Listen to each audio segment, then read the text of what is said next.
Perkenalkan, saya Dinda Trisnawiranti. Saya akan menjelaskan proposal penelitian yang berjudul Hubungan Sanitasi Rumah dengan Kejadian Kecacingan pada Balita di Desa Bojong, Kabupaten Indramayu tahun 2022.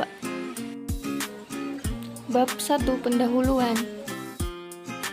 A. Latar belakang. Menurut data Permenkes Republik Indonesia tahun 2017, prevalensi cacingan di Indonesia pada umumnya masih sangat tinggi, terutama pada golongan penduduk yang kurang mampu dengan sanitasi yang buruk.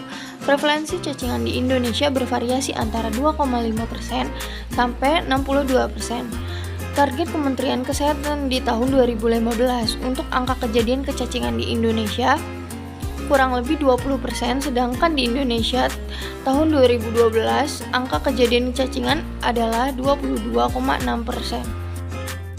Menurut Dinas Kesehatan Provinsi Jawa Barat tahun 2005, prevalensi kecacingan di Jawa Barat adalah 40-60% pada semua kelompok usia.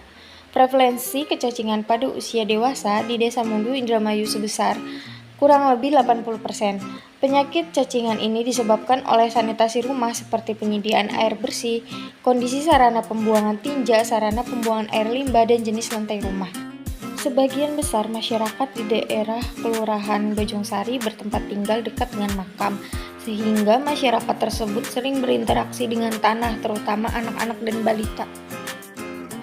Rumusan masalah hubungan sanitasi rumah dengan kejadian kecacingan di Desa Bojong, Kabupaten Indramayu tahun 2022. Tujuan penelitiannya itu yang pertama ada tujuan umum, yang kedua ada tujuan khusus. Manfaat penelitiannya yang pertama ada bagi peneliti, bagi masyarakat, bagi fakultas kesehatan masyarakat.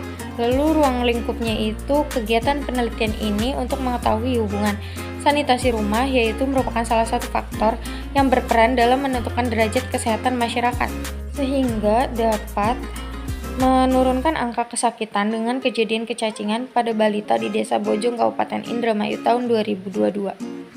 Bab 2. Tinjauan pustaka. A. Penyakit cacingan. Yang pertama ada cacing gelang, yang kedua cacing tambang, yang ketiga cacing cambuk.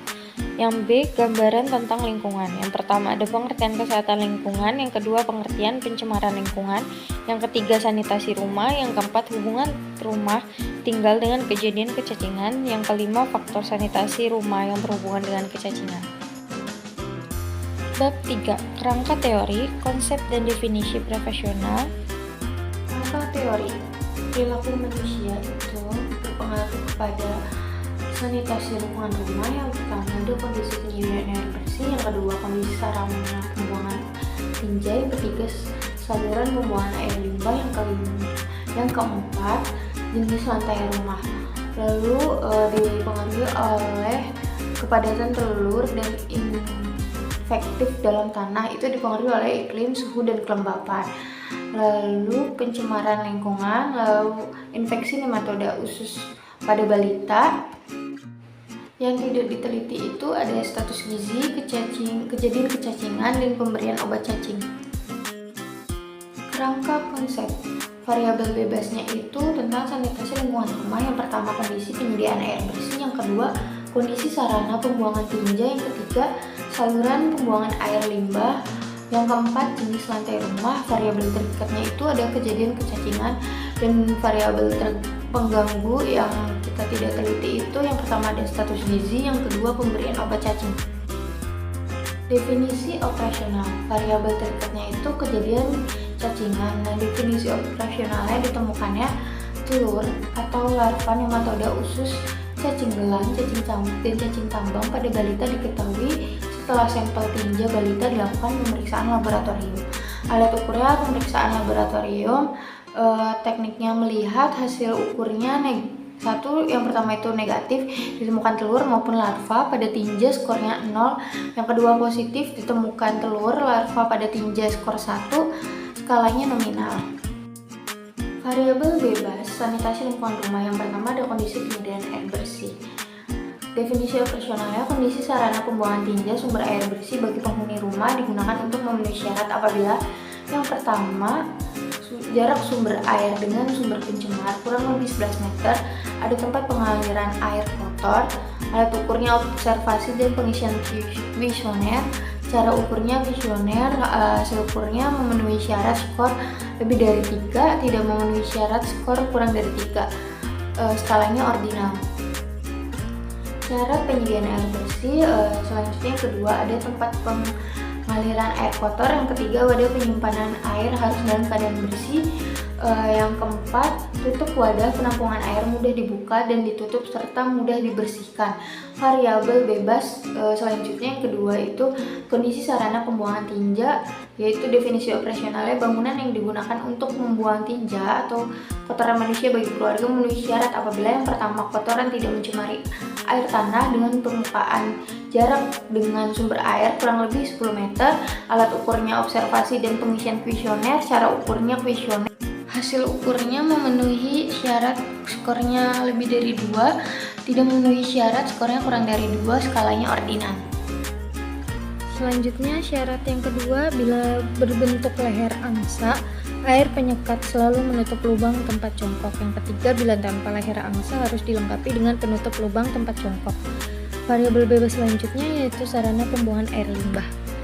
Definisi operasionalnya suatu bangunan yang digunakan untuk membuang air buangan rumah tangga dimaksudkan agar tidak ada air yang tergenang di sekitar rumah, memenuhi syarat apabila yang pertama tidak ada air tergenang di sekitar rumah yang kelihatan berserakan, alat ukurnya observasi dan kuesioner, cara ukurnya kuesioner, hasil ukurnya memenuhi syarat skor lebih dari 2, memenuhi syarat skor lebih dari 2, terus tidak memenuhi syarat skor itu kurang dari 2, dan skalanya itu ordinal.